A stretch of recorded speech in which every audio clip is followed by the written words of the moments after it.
رب کو ہم بندوں سے ہے کتنی محبتیں دیکھیے، اپنی غفلت دیکھیے، اس کی عنایتیں دیکھیے، اور پھر ہمارے نام کا ڈنکا بجے گا دہر میں۔ میرے بزرگوں، اب میں بہت تیزی کے ساتھ آپ کے سامنے ایک ایسے فاضل نوجوان کو آپ کے روبرو کروں جو ایک لمبے عرصے سے مرکزی جامعۃ الاسلام والقرآن میہا رنگپور میں دینی خدمات انجام دیتے ہیں، جو آسمان علم و ادب کے ایک روشن ماہتاب ہیں، تو ساتھ ہی گلستان معرفت و طریقت کے ایک شاداب پھول بھی ہیں۔ ان میں علم ظاہر کا جاہ و جلال ہے تو باطن کا کمال بھی ہے۔ اگر وہ میدان تدریس کے شہسوار ہیں تو رات کے تاریکیوں میں عابد شب زندہ دار بھی ہیں۔ میں درخواست کروں گا مخدوم گرامی حضرت اقدس مفتی ظہیر الحق صاحب القاسمی دامت برکاتہم العالیہ سے کہ مفتی صاحب تشریف لے آئیں۔ مفتی صاحب 20 منٹ تک آپ کے خدمت میں رہیں گے، اور اس کے بعد ہمارے مہمان خصوصی حضرت مفتی ساجد صاحب رامپوری تشریف لے آئیں گے۔ دستار بندی کا عمل ہوگا، جلسے کا اختتام ہوگا، کھانا کھا کر سبھی لوگ جائیں گے۔ حضرت مفتی ظہیر الحق صاحب تشریف لا چکے ہیں۔ مستورات کے لیے بھی کھانے کا انتظام ہے اور آپ حضرات کے لیے بھی کھانے کا انتظام ہے، سب لوگ کھانا کھا کر جائیں گے۔ بس مفتی صاحب کے بیان کے بعد حضرت مفتی ساجد صاحب رامپوری کا بیان ہونا ہے۔ مفتی ظہیر صاحب مائک پر۔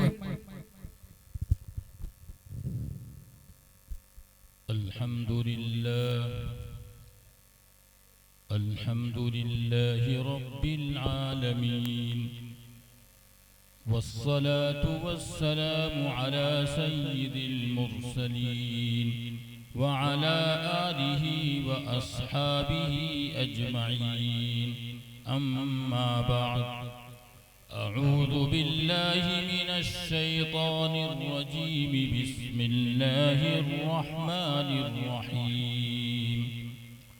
كنتم خير أمة أخرجت للناس تأمرون بالمعروف وتنهون عن المنكر وتؤمنون بالله، وقال النبي صلى الله عليه وسلم: كن عالما أو متعلما أو مستمعا أو محبا، ولا تكن خامسا فتهلك،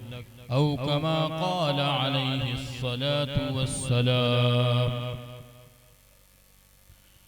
میرے محترم بزرگوں، عزیز پیارے نوجوان ساتھیوں،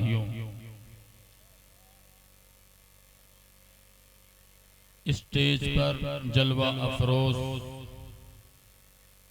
امت کی فکر میں گھلنے والے علماء کرام،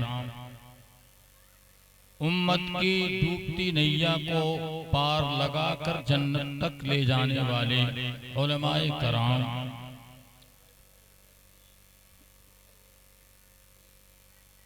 آپ کے سامنے کچھ واقعات بیان کریں گے۔ اب دیکھنا یہ ہوگا کہ ان واقعات سے کون کتنا استفادہ کرتا ہے، کون کتنا فائدہ اٹھا رہا ہے۔ اللہ تعالی ہم سب کو عمل کی توفیق نصیب فرمائے۔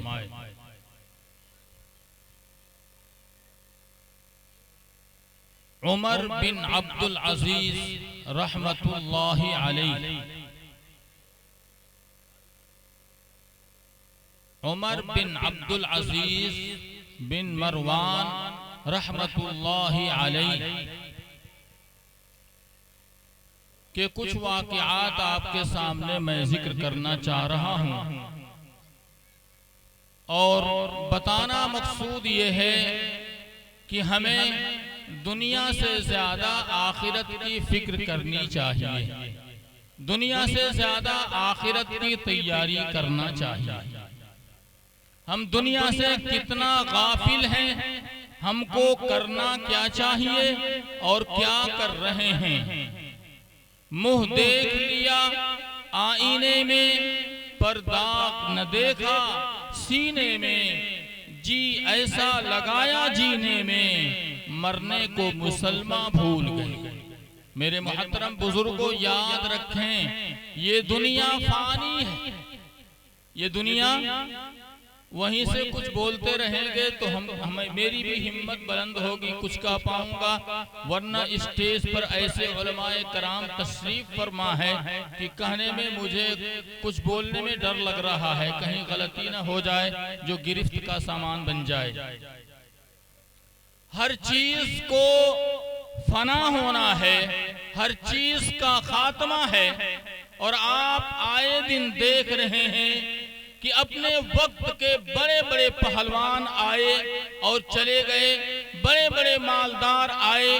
چلے گئے، بڑے بڑے حکمراں آئے چلے گئے،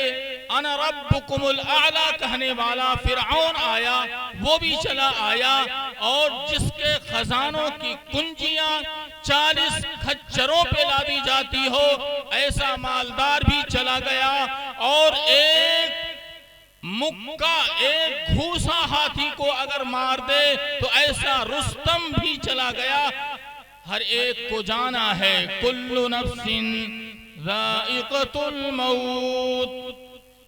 وَإِنَّمَا تُوَفَّوْنَ أُجُورَكُمْ يَوْمَ الْقِيَامَةِ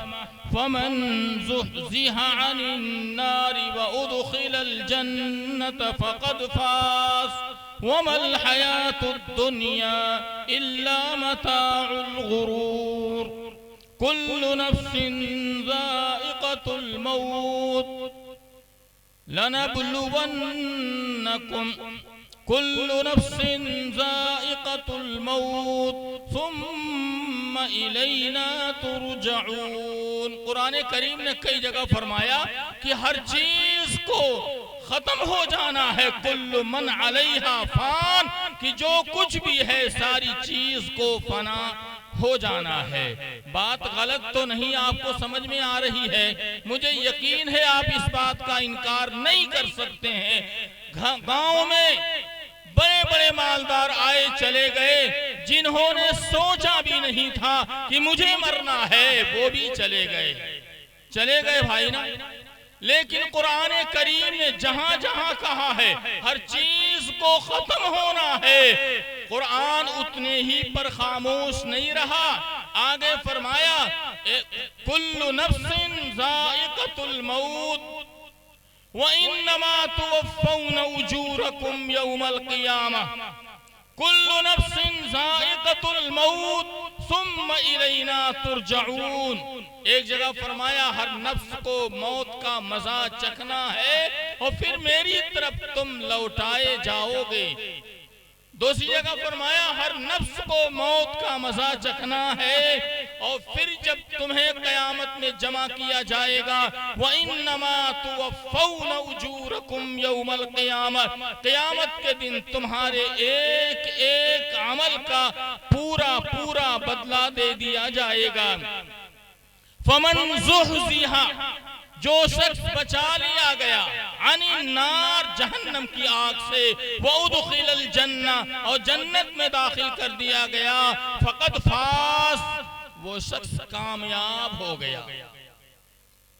آگے فرمایا وَمَا الْحَيَاةُ الدُّنْيَا إِلَّا مَتَاعُ الْغُرُورِ، یہ دنیا کی جو زندگی ہے محض دھوکہ ہے، محض دھوکہ ہے۔ اس لیے میری بات یہ ہے کہ اللہ تعالی ہم سب کو آخرت کا یقین نصیب فرمائے اور آخرت کی تیاری کرنے کی توفیق عطا فرمائے، ورنہ یاد رکھیں بڑی مشکل گھاٹی ہے، بڑی مشکل گھاٹی ہے، بڑی مشکل گھاٹی ہے۔ عثمان غنی ذی النورین رضی اللہ تعالی عنہ جو آپ صلی اللہ علیہ وسلم کے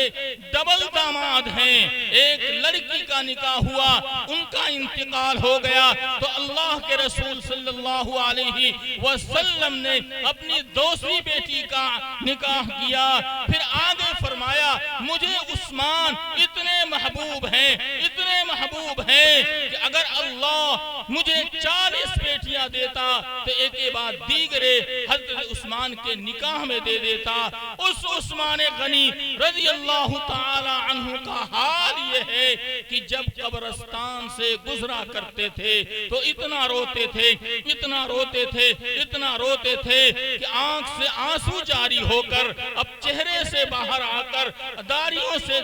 گر کر کے دامن پہ گرا کرتے تھے اور کہا کرتے تھے کہ یہ پہلی منزل ہے آخرت کی، اگر یہاں کامیابی مل گئی تو آخرت کی دوسری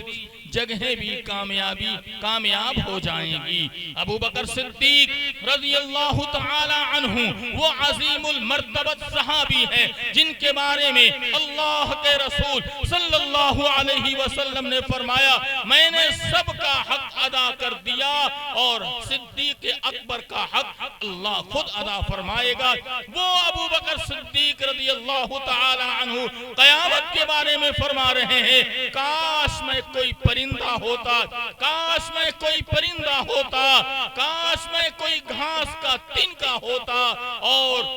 جانور اسے کھا جاتے، کل قیامت میں مجھے حساب نہ دینا پڑتا، کل قیامت میں مجھے حساب نہ دینا پڑتا۔ یہ وہ صحابہ ہیں، یہ وہ صحابہ ہیں جن کے بارے میں اللہ رب العزت نے دنیا کے اندر جنتی ہوئی بشارت دے دی ہے، اس کے باوجود اتنا خوف، اتنا ڈر ہے۔ اور ہمارا حال کیا ہے؟ یہ وہ مقدس صحابہ ہیں جن کے بارے میں قرآن نے فرما دیا رضی اللہ عنہ ورضوا عنہ، رضی اللہ عنہم ورضوا عنہ، اللہ ان سے راضی ہو گیا اور یہ اللہ سے راضی ہو گئے۔ جن کے بارے میں اللہ نے اپنے راضی ہونے کا تمغہ دے دیا، بشارت دے دیا، ان کا حال یہ ہے کہ قیامت کو یاد کر کے رو رہے ہیں۔ اور آج ہمارا حال یہ ہے کہ 24 گھنٹے کا ہر پل گناہوں میں ڈوبا ہوا ہو، جسم کا ہر حصہ گناہوں میں مبتلا ہو، پھر بھی ہمیں آخرت کی فکر نہ ہو۔ میرے محترم بزرگوں، دوستو، سچ بتائیے ہم سے بھی بڑا کوئی بدنصیب ہو سکتا ہے؟ میں نے آپ کے سامنے کہا کہ آخرت کی یاد دلانے کے لیے چند واقعات آپ کے سامنے بیان کر رہا ہوں، اللہ تعالی ہمیں اس میں سے کچھ لینے کی توفیق نصیب فرمائے۔ عمر بن عبد العزیز بن مروان رحمہ اللہ تعالی، آپ کی والدہ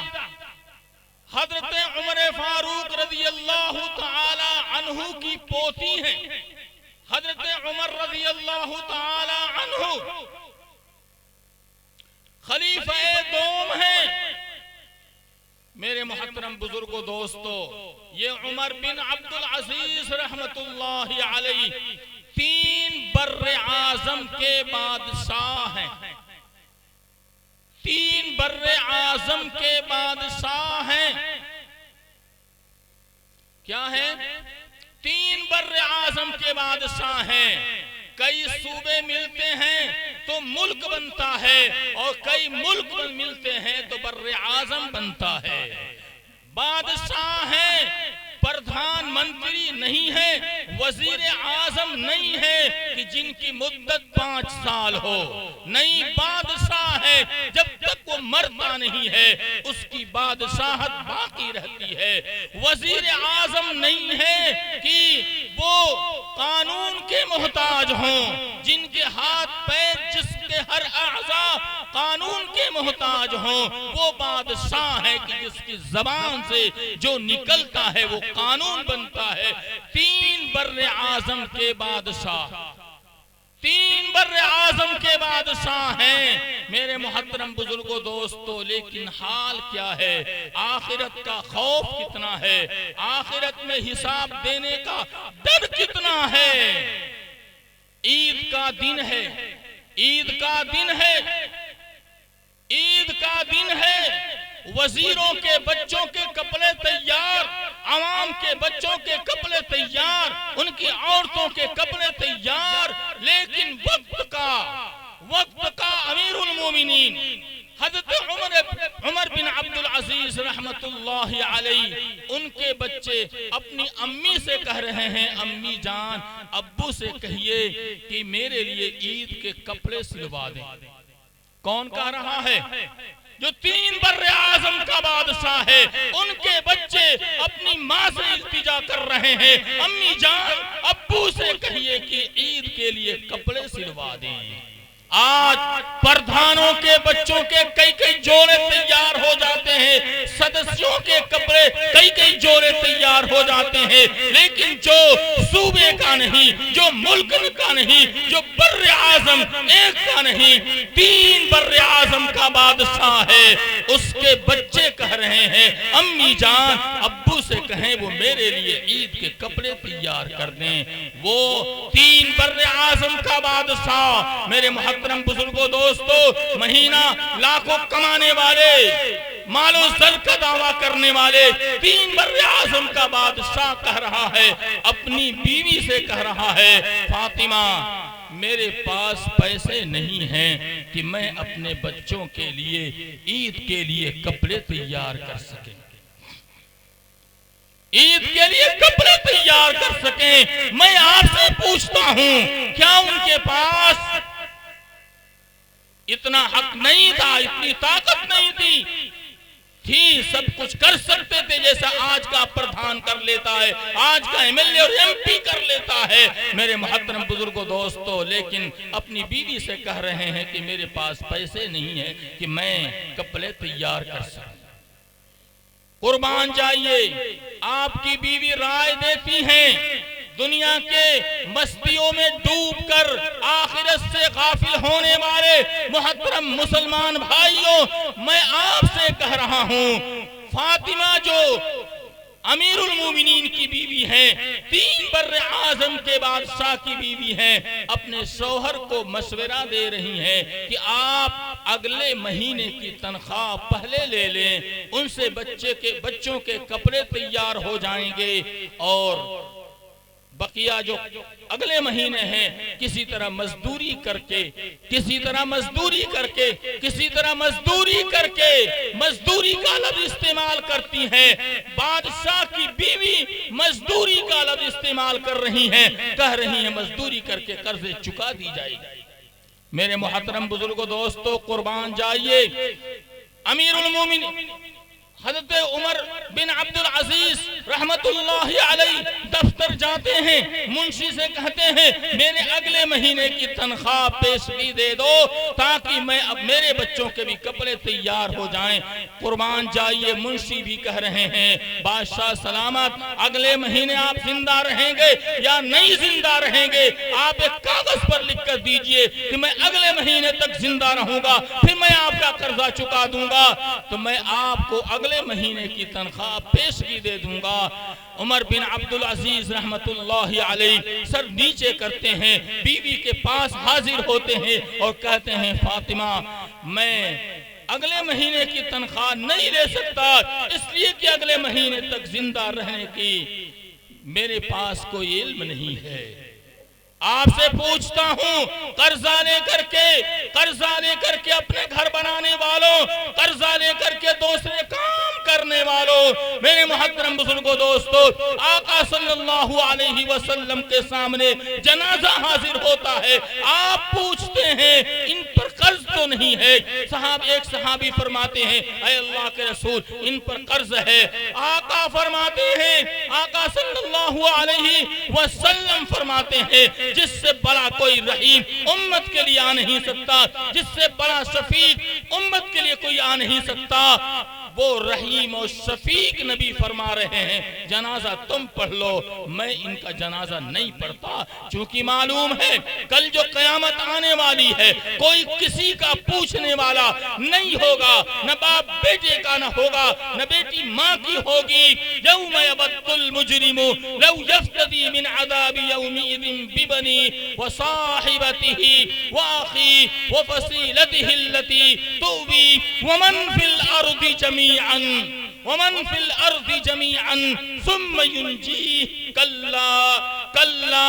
کلا۔ قرآن کریم کہہ رہا ہے اے بیٹوں کی محبت میں حرام کمانے والوں، اے باپ کی محبت میں باپ کی ہر بات پر راضی رہنے والوں، قیامت کے دن کے الفاظ سنیے قرآن کریم کیا کہہ رہا ہے۔ کل قیامت میں یوم یبت المجرم،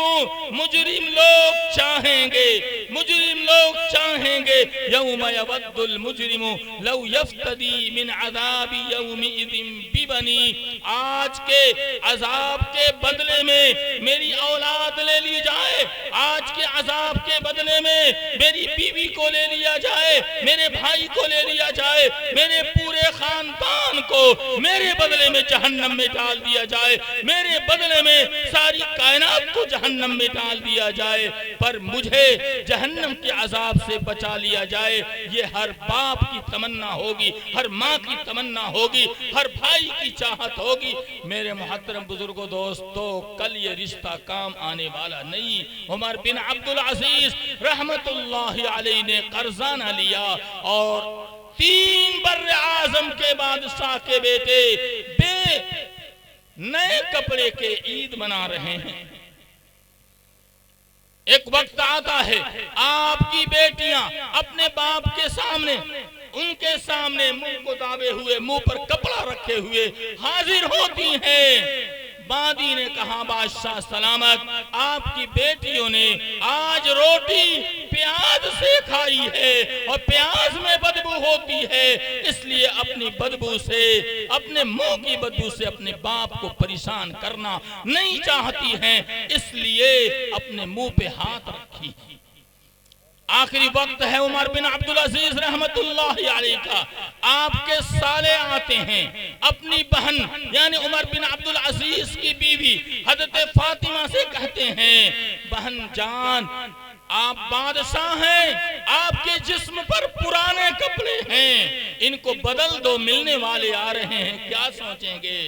میرے محترم بزرگوں دوستو، میں آپ سے کہہ رہا ہوں بڑا غور سے سنیے گا،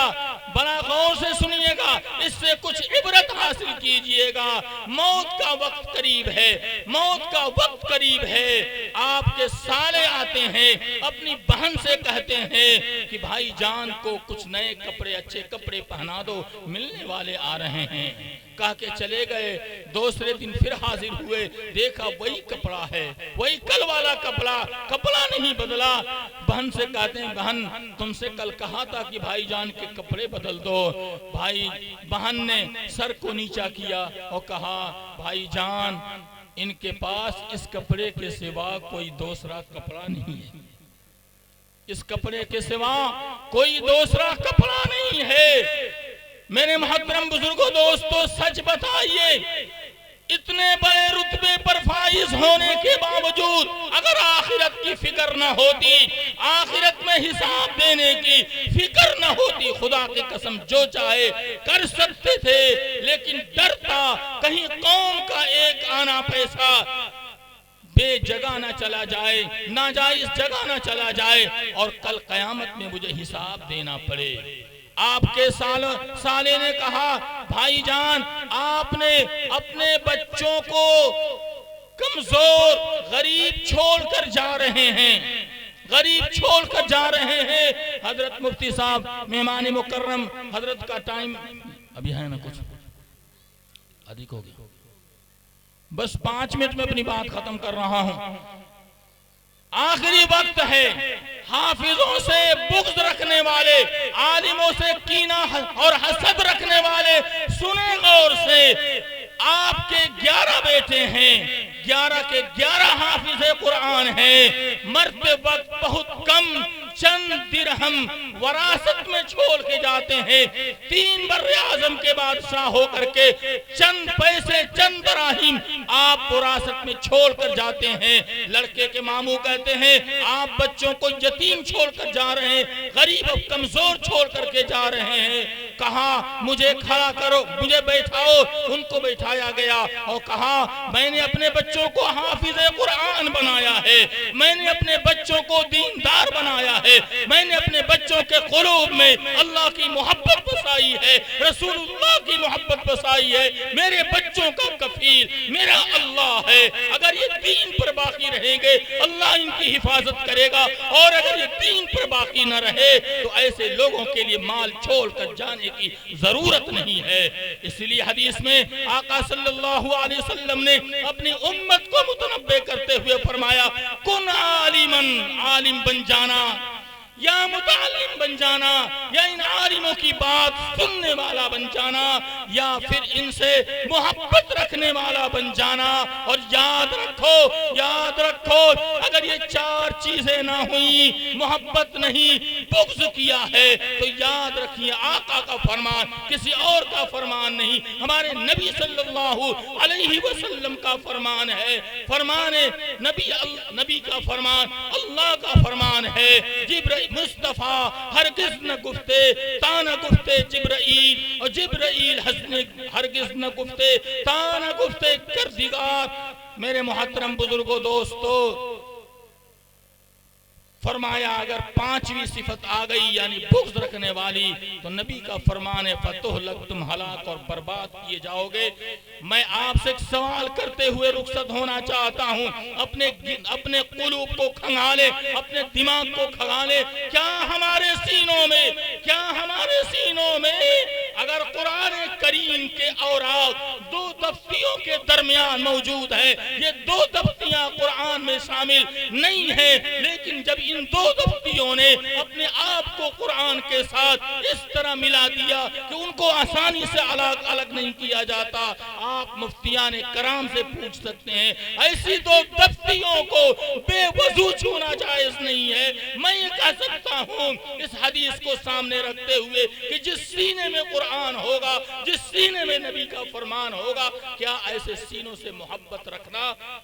بہتر نہیں ہے؟ اور کیا ایسے سینوں سے بغض رکھنا ہلاکت کا باعث نہیں ہے؟ میرے محترم بزرگوں دوستو، اس لیے آئیے میں ایک سوال کرتے ہوئے آپ سے جا رہا ہوں، اگر آپ کا یہ دعویٰ ہے یہ مدرسہ ہمارا ہے، اگر آپ کا یہ دعویٰ ہے یہ مدرسہ ہمارا ہے، تو پھر آپ اس مدرسے کو اور اپنے گھر سے موازنہ کیجئے۔ اگر آپ کے گھر کے مانند آپ کا مدرسہ ہے تو پھر یہ کہنا آپ کا جائز ہوگا کہ ہاں یہ مدرسہ ہمارا ہے اور اس مدرسے میں دی جانے والی تعلیم ہماری ہے، اور اگر نہیں ہے تو پھر یہ دعویٰ کرنا چھوڑ دیجئے کہ مدرسہ ہمارا ہے، یہ قرآن ہمارا ہے، یہ حدیث ہماری ہے۔ اس لیے کہ اگر ہماری ہوتی تو آپ اپنے بچوں سے زیادہ مدرسے میں پڑھنے والے بچوں کا لحاظ کرتے۔ اللہ تعالی ہم سب کو عمل کی توفیق